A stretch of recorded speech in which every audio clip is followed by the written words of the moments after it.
नमस्कार।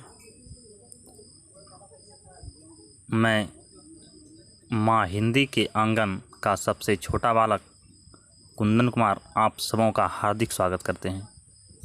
और आज हम महाकवि महादेवी वर्मा की लिखी हुई कविता पंथ होने दो अपरिचित प्राण रहने दो अकेला को सुनाऊंगा। सबसे पहले मैं महादेवी वर्मा के बारे में चंद लाइनें बता दूं कि महादेवी वर्मा जी की जन्म 26 मार्च 1907 ईस्वी को और उनकी मृत्यु 11 सितंबर 1987 ईस्वी को हुई थी। हिंदी की सर्वाधिक प्रतिभावान कवयित्री में से है वह महादेवी वर्मा जी। वे हिंदी साहित्य में छायावादी युग के 4 प्रमुख स्तंभों में से एक मानी जाती है। आधुनिक हिंदी की सबसे सशक्त कवयित्रियों में से एक होने के कारण उन्हें आधुनिक मीरा के नाम से भी जाना जाता है। कवि निराला ने उन्हें हिंदी के विशाल मंदिर की सरस्वती भी कहा।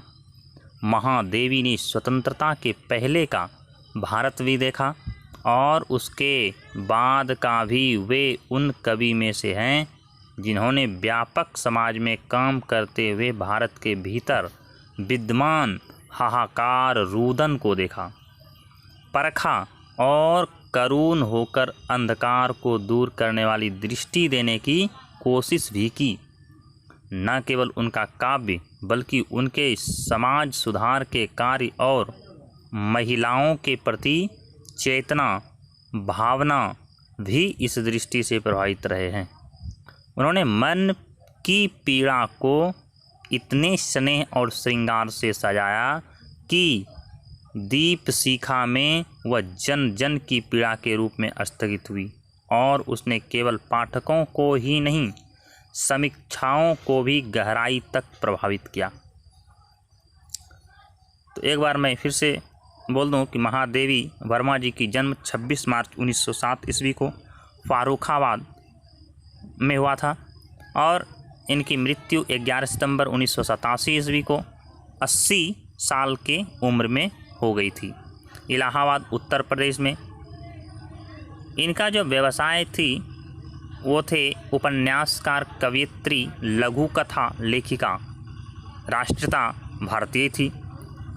इन्होंने जो उच्च शिक्षा प्राप्त की थी वो संस्कृत इलाहाबाद विश्वविद्यालय से।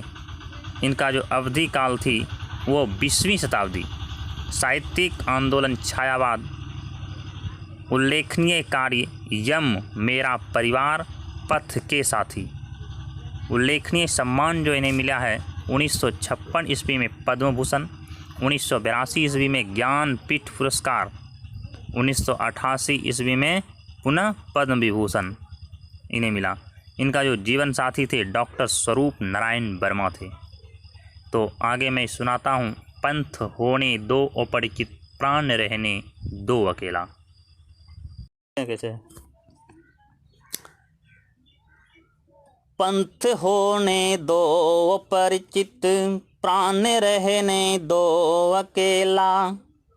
पंथ होने दो परिचित प्राण रहने दो अकेला। घेर ले छाया अमावन आज कज्जल आश्रुओं में। रिमझिमाले या घिराघन और होंगे नयन सूखे। तिल बुझे ओ पलक रूखे आर्द्र चितवन में यहाँ सत विद्युतों में दीप खेला। पंथ होने दो परिचित प्राण रहने दो अकेला। अन्य होंगे चरण हारे और है जो लौटते दे। शूल को संकल्प सारे दुख व्रति निर्माण उन्मद। यह अमरता नापते पद बांध देंगे अंक संस्कृति से तिमिर में स्वर्ण बेला।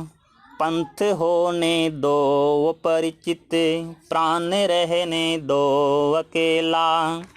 दूसरी होगी कहानी, शून्य में जिसके मिटे स्वर, धूल में खोई निशानी।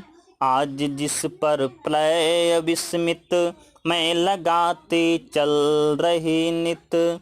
मोतियों की हाट वो, चिंगारियों का एक मेला। पंथ होने दो वो परिचित, प्राण रहने दो अकेला। हास्य का मधुदूत भेजो, शेष की भ्रूभंगिमा। पतझार को चाहे सहेजो, ले मिलेगा उर अचंचल। वेदना जल स्वप्न सत्य जल, जान लो वह मिलन एकाकी। विरह में है दुकेला, पंथ होने दो अपरिचित, प्राण रहने दो अकेला।